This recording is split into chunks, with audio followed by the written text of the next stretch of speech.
Early morning పిల్లలు స్కూల్కి, పెద్దవాళ్ళు ఆఫీస్కి వెళ్తుంటే నేను మాత్రము నైట్ షిఫ్ట్ కంప్లీట్ చేసుకుని ఇప్పుడు ఇంటికి వెళ్తున్నా. సమ్మర్ స్టార్ట్ అయింది కాబట్టి ఎండ అయితే అదిరిపోతుంది.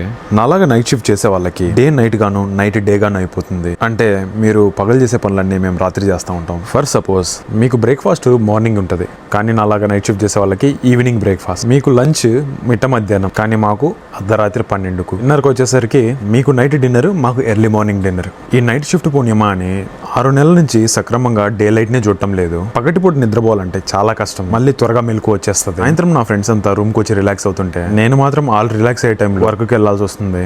మనకు వీధి కుక్కల్లాగా ఇవి ఇక్కడ వీధి నక్కలు. రోజు కనీసం ఒకటైనా కనిపిస్తుంటది.